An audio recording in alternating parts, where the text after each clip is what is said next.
Hi there, my name is Karen Andrews and I am the author of the upcoming title Trust the Process 101 Tips on Writing and Creativity, and which will be released on October the 16th, 2017 in all good bookstores and online realtors across the globe.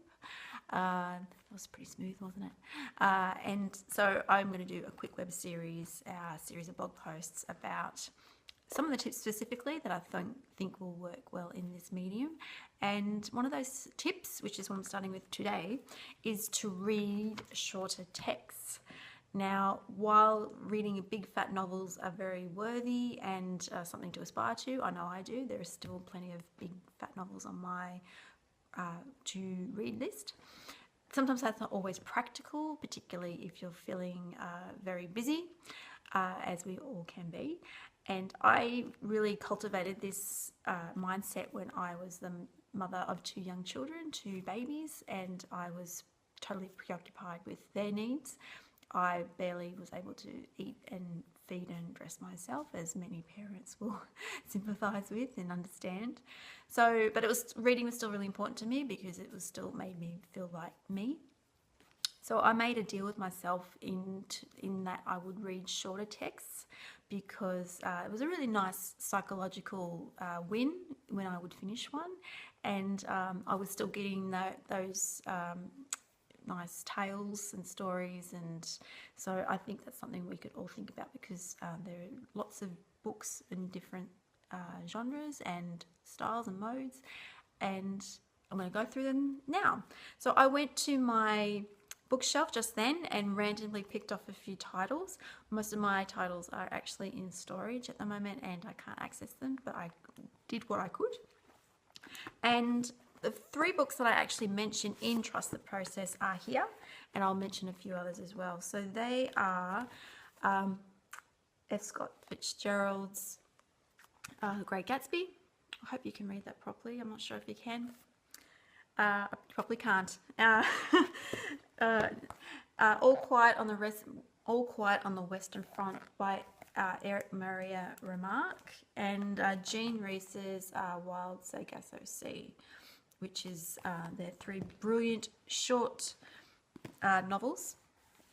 And so The Great Gatsby in particular, I think lots of people try to estimate or guesstimate how long it is, and I think it's generally agreed upon that it's about 40,000 words in length, which is, when you consider that a typical novel is anywhere between 80 to 100,000 words, that's considerably less than that. So,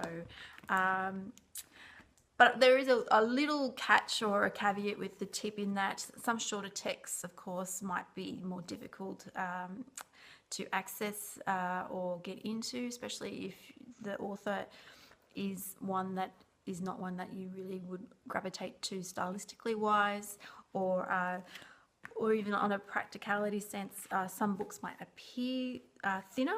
That's because they have teeny tiny fonts, especially if they're older books.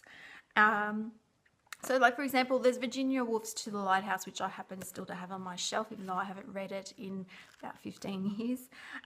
It is thin as well, but Virginia Woolf isn't for everybody. She can be a little bit harder to read, I think, for some people, or for others not. So, you might need to experiment before you hit upon the kind of text you like. Penguin books are good for these sorts of titles as well. They have a lot of the thinner kind. So, for example, again, you may not be able to see it, but Holding the Man by Timothy Gonnegrave.